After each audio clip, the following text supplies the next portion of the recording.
Late us start with the chapter major landforms of the अर्थ।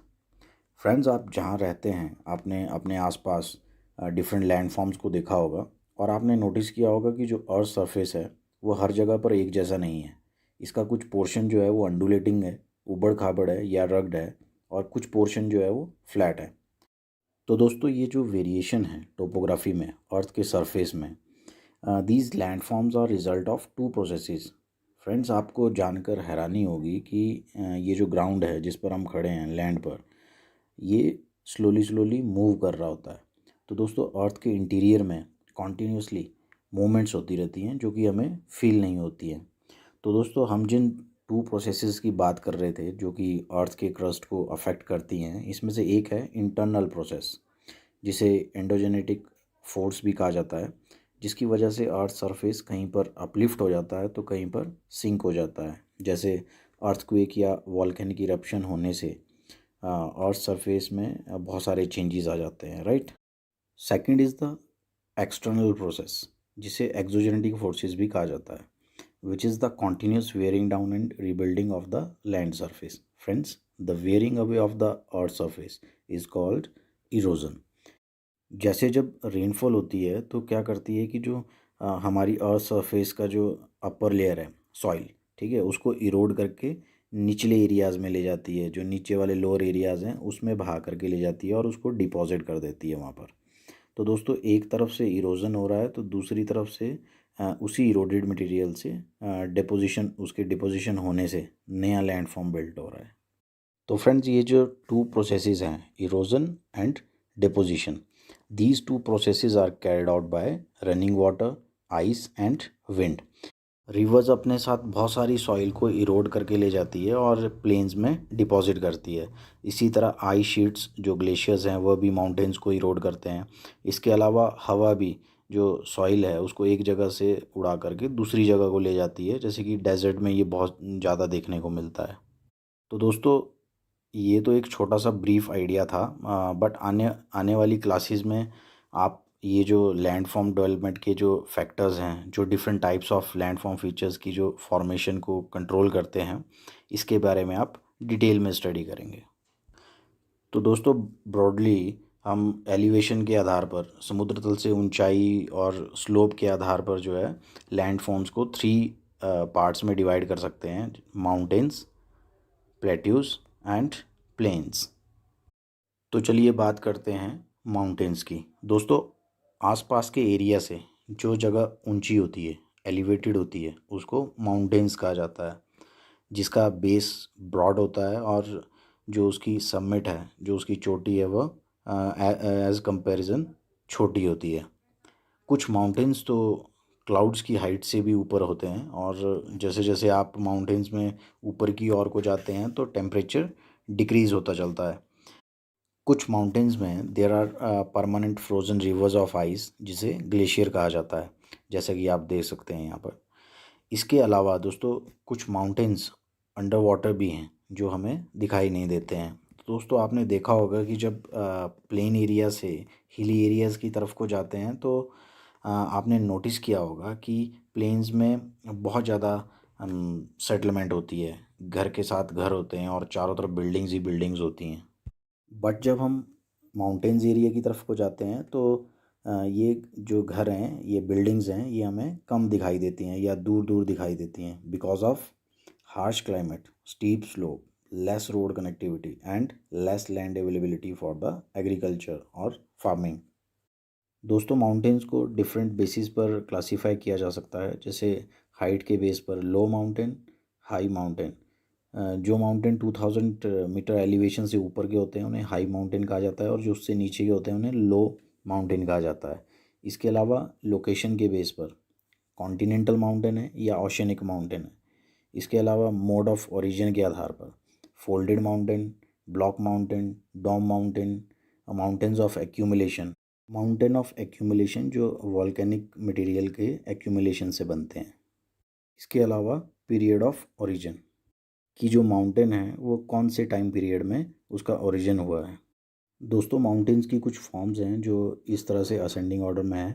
इसमें सबसे पहले आता है mountain ridge, which is the system of long, narrow and high heels. और कुछ mountain ridges मिलकर के माउंटेन रेंज बनाते हैं, like Himalayas, Alps, Andes, these all are the mountain ranges. और कुछ माउंटेन रेंजेस मिलकर के माउंटेन चेन बनाती है, और कुछ माउंटेन चेन्स को मिलाकर के माउंटेन सिस्टम बनता है, और माउंटेन सिस्टम्स को मिलाकर के माउंटेन ग्रुप बनता है, और इन सब से ऊपर इन सब को मिलाकर के एक कॉर्डिलेरा बनता है, राइट। तो जैसे कि नॉर्थ अमेरिका का जो वेस्टर्न माउंटेनियस रीजन है, इसका बेस्ट एग्जांपल है कॉर्डिलेरा का।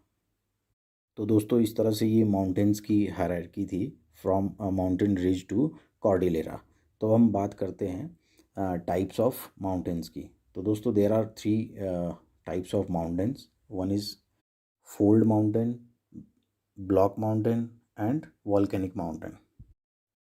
फोल्ड माउंटेन, जैसे कि इसके नेम से ही पता चल रहा है कि जब कोई फ्लैट टेरेन किसी फोर्स की वजह से जब इसके लैंड सेंटर एरिया से ऊपर उठ जाता है तो उसे फोल्ड माउंटेन कहा जाता है। जैसे अगर आप एक पेपर को टेबल पर रख कर उसको दोनों साइड से अगर अंदर की तरफ को धकेलेंगे तो बीच से वो ऊपर की ओर उठ जाता है, फोल्ड होने लगता है।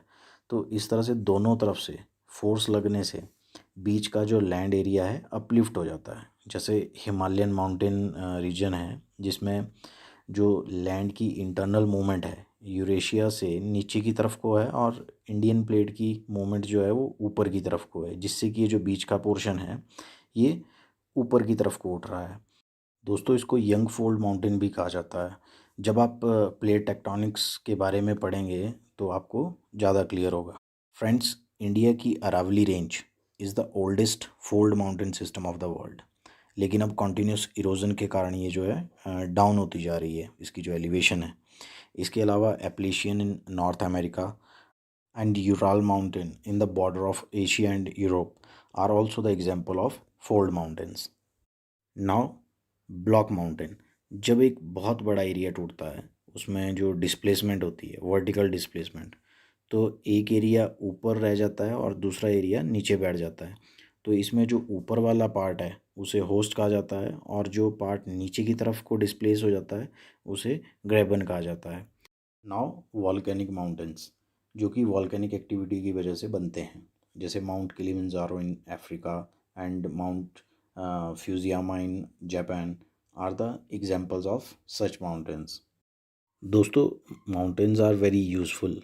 ये वाटर के लिए एक स्टोर हाउस है, और मोस्ट ऑफ द रिवर्स का जो सोर्स है माउंटेन ग्लेशियर्स ही होते हैं, राइट। तो बड़े बड़े रिजर्वायर्स बना करके हम पानी को स्टोर कर लेते हैं और उसे फिर यूटिलाइज़ करते हैं। इसके अलावा माउंटेन रिवर्स जो होती हैं इनका जो पानी है उससे इलेक्ट्रिसिटी भी तैयार की जाती है, जिसे हाइड्रो इलेक्ट्रिसिटी, जल विद्युत भी कहा जाता है। इसके अलावा दोस्तों माउंटेनियस रीजन में फ्लोरा एंड फौना की भी बहुत सारी वैरायटीज़ देखने को मिलती हैं, और जो फॉरेस्ट हैं वो बहुत सारे ऑर्गेनिजम्स के लिए शेल्टर का काम करते हैं। इसके अलावा fuel, fodder and different types के जो प्रोडक्ट्स हैं वो हमें प्रोवाइड करते हैं। तो दोस्तों माउंटेन्स टफ तो हैं ही, राइट, बट टूरिस्ट को भी अट्रैक्ट करते हैं because of their scenic beauty. लोग पहाड़ों में ट्रैकिंग के लिए, स्कीइंग के लिए, पैराग्लाइडिंग या फिर रिवर राफ्टिंग जैसी स्पोर्ट्स एक्टिविटीज़ के लिए भी आते हैं। तो जैसे कि हिमाचल प्रदेश में ऐसे बहुत सारे लोकेशंस हैं जहाँ पर ये सभी एक्टिविटीज़ की जाती हैं, और बहुत सारे टूरिस्ट वहाँ पर विज़िट करते हैं। दोस्तों अब बात करते हैं प्लेट्यूज़ की। Plateaus is an elevated flat land. ये एक टेबल शेप की टोपोग्राफी होती है, जिसमें कि आसपास का जो एरिया है ये उससे ऊपर उठी होती है और फ्लैट होती है। प्लेट्यूज़ की एक या उससे ज़्यादा साइड्स हो सकती हैं, और जो इसकी साइड्स होती हैं वो स्टीप होती हैं। स्लोप्स जो हैं इसकी वो काफ़ी स्टीप रहती हैं। तो दोस्तों प्लेट्यूज़ की हाइट्स अक्सर वेरी करती है from few meters to several thousand meters. और दोस्तों प्लेट्यूज़ भी माउंटेन्स की तरह यंग एंड ओल्ड होते हैं। इंडिया का Deccan plateau is the one of the oldest plateau. इसके अलावा प्लेट्यूज़ आप देख सकते हैं जैसे कि East Africa plateau in Kenya, Tanzania and Uganda, and western plateau of Australia. Tibetan plateau is the highest plateau in the world with a height of 4,000 meters to 6,000 meters above the mean sea level. तो दोस्तों plateaus में बहुत सारे minerals deposits पाए जाते हैं, तभी तो वर्ल्ड के बहुत सारे माइनिंग एरियाज़ प्लेट्यू में ही पाए जाते हैं। जैसे अफ्रीकन प्लेट्यू जो है वो गोल्ड एंड डायमंड्स की माइनिंग के लिए फेमस है। और इंडिया में भी छोटा नागपुर प्लेट्यू, जिसमें आयरन, कोल एंड मैग्नीज़ के बड़े रिजर्व्स पाए जाते हैं। इसके अलावा दोस्तों प्लेट्यूज़ जो एरियाज़ हैं इनमें बहुत से वाटरफॉल्स भी देखने को मिलते हैं। जैसे कि आपको बताया कि एक टेबल शेप का होता है जो फीचर है, लैंडफॉर्म है, राइट। तो रिवर्स इससे जब बहते हुए जब प्लेट्यू से बाहर निकलती है तो काफ़ी हाइट से पानी नीचे गिरता है और एक वाटरफॉल बनाता है। जैसे इंडिया में छोटा नागपुर प्लेट्यू में सुबर्णरेखा रिवर पर हुंड्रू फॉल है, और इसके अलावा Jog fall in Karnataka are the example of such waterfalls. तो दोस्तों जो प्लेट्यूज़ वॉल्केनिक लावा से बनते हैं वहाँ पर ब्लैक सॉइल होती है और ये काफ़ी फर्टाइल होती है, जिसमें कि अच्छी एग्रीकल्चर होती है। इसके अलावा दोस्तों जो प्लेट्यूज़ हैं ये अपनी सीनिक ब्यूटी के लिए भी फेमस होते हैं और टूरिस्ट को अट्रैक्ट करते हैं। काफ़ी लोग यहाँ पर जाना भी पसंद करते हैं। अब हम बात करते हैं प्लेन्स की। Plains are large stretches of flat land. Generally plains की जो एलिवेशन होती है ये लगभग 200 मीटर्स रहती है फ्रॉम मेन सी लेवल। कुछ प्लेन्स बिल्कुल ही फ्लैट होते हैं तो कुछ स्लाइटली रोलिंग और थोड़े से अंडुलेटिंग होते हैं। तो दोस्तों most of the plains rivers और उसकी ट्रिब्यूटरीज, उसकी सहायक नदियाँ बनाती हैं। तो दोस्तों रिवर्स माउंटेन से जब नीचे की तरफ को चलती हैं तो बहुत स्पीड में चलती हैं और अपने साथ बहुत सारा इरोडेड मटेरियल भी लाती हैं, जैसे सॉइल एंड बोल्डर्स एट्सेट्रा। तो माउंटेन से तो रिवर बहुत तेज़ी से आती है, बट जब ये मिडिल कोर्स में पहुंचती है तो इसकी स्पीड स्लो होने लगती है, और जो साथ में ये मटेरियल वहाँ से बहा कर लाती है पहाड़ों से, उसको वैली में अपने दोनों किनारों पर डिपॉजिट करती हुई चलती हैं, और अपने दोनों किनारों में एक सॉइल की जो है एक चादर सी बिछा देती है, जिससे कि प्लेन की फॉर्मेशन होती है, और ये बहुत ही फर्टाइल लैंड होती है एग्रीकल्चर पॉइंट ऑफ व्यू से। तो दोस्तों आपने देखा होगा कि जो प्लेन एरियाज़ हैं वहाँ पे कंस्ट्रक्शन काफ़ी इजी रहती है as compare to hilly areas. जैसे कि फॉर एग्जांपल अगर रोड नेटवर्क की अगर हम बात करें तो प्लेन एरियाज़ में काफ़ी इजीली रोड्स को बनाया जा सकता है, जबकि हिली टेरेन में काफ़ी टफ रहता है। और दोस्तों जो प्लेन एरियाज़ हैं वहाँ पर पॉपुलेशन भी काफ़ी ज़्यादा रहती है। आपने देखा होगा कि जो वर्ल्ड के जो प्लेन रीजन्स हैं वो हाईली पॉपुलेटेड हैं, और इस तरह के जो प्लेन्स रिवर्स ने बनाए हैं आप वर्ल्ड वाइड देख सकते हैं। एशिया में, अमेरिका में और भी कई देशों में ये प्लेन्स आपको देखने को मिलेंगे। अगर हम इंडिया की बात करें तो यहाँ पर आप देख सकते हैं गंगा रिवर प्लेन है, ब्रह्मपुत्रा है, राइट। तो ये इसमें से जो गंगा रिवर प्लेन है is the most densely populated region of the country. Now landforms and the people. दोस्तों humans all over the world अलग अलग लैंडफॉर्म्स में रहते हैं और सबका अपना अपना लाइफ स्टाइल है, लिविंग स्टाइल है।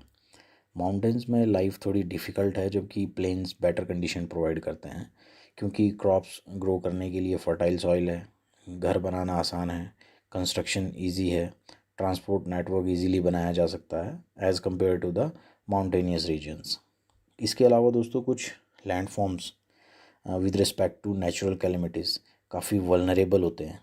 तो दोस्तों हर लैंडफॉर्म में अपना एक अलग लाइफस्टाइल होता है।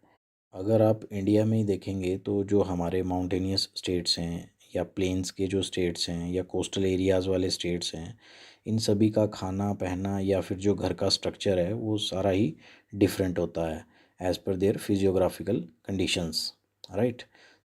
तो दोस्तों यह हम सब की ड्यूटी है कि अर्थ को हमारी फ्यूचर जनरेशन के लिए इसको बेटर लिविंग प्लेस बनाए रखना है, और जो हमारी डेवलपमेंटल एक्टिविटीज़ हैं it should be in sustainable manners. Thanks for watching the video. For more videos subscribe to our channel. Have a nice time.